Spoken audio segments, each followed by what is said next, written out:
আমার কলিজার ভাই ও বোনেরা, আসসালামু আলাইকুম। সবাই কেমন আছেন? আলহামদুলিল্লাহ, আমিও ভালো আছি। দেখতে দেখতে আবার কোরবানির ঈদ এসে গেল।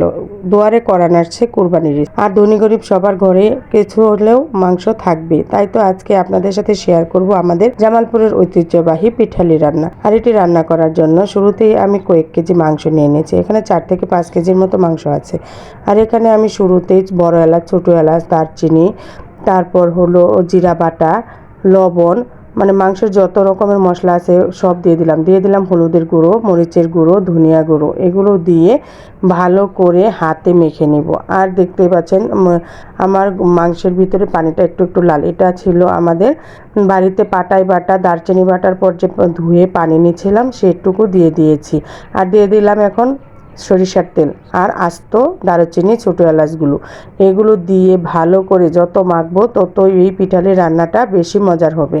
আর এই খাবারটা একবার যে খাবেন সে আর জীবনে ভুলতে পারবেন না।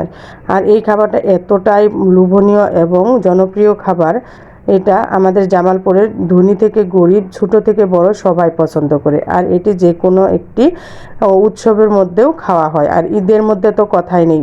আর দেখেন, দেখেই মনে হচ্ছে যে কুস্তটা হয়ে গেছে। এখন দেখেন, এটাকে পর্যাপ্ত পরিমাণে পানি দিয়ে অনেকক্ষণ 40 থেকে 50 মিনিট এভাবে কষিয়ে নিতে হবে। কষানোর মধ্যে মাংসটা ভালো করে সেদ্ধ করে নিতে হবে। 100% সেদ্ধ করার পর এখানে বোঝা যাবে যে তরকারিটা কতটা লোভনীয় হবে।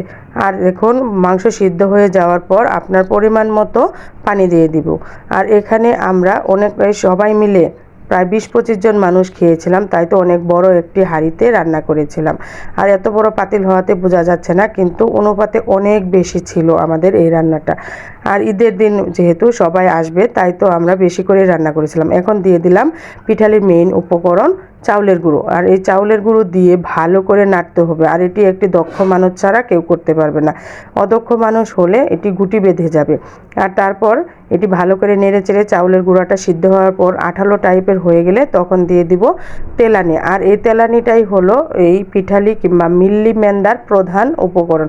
আর এটি মিল্লি কিংবা মেন্দাকে স্বাদে অতুলনীয় করে তোলে। আর এখানে আমি পেঁয়াজ, রসুন, দারচিনি, ছোটো এলাচ, তেজপাতা এগুলা দিয়ে ভালো করে ব্রাউন কালার করে তেলানিটা দেব। আর এই তেলানি দেওয়ার পর এটাকে এখন নেড়ে চেড়ে দেবো। আর এই নাড়াচাড়াটা করতে হবে খুবই সাবধানে। আর এখন এটা বলক উঠে ছিটকে হাতে পায়ে লেগে যেতে পারে, আর তখনই সেখানে ঠুসাও পড়ে যেতে পারে। আর দেখুন পিঠালিটা কত সুন্দর হয়ে গেছে। আর এটি দেখেই মনে হচ্ছে আবার খাই, কিন্তু এখন আর কি করার, সামনে তো ঈদ। ঈদের দিন আমরা ভালো করে এটি রান্না করে খাবো ইনশাআল্লাহ। আর এই খাবারটি ভাত, রুটি আর মুড়ি যে কোনো কিছু দিয়েই খেতে পারবেন। আজকের মতো বিদায় জানাচ্ছি। আল্লাহ হাফেজ।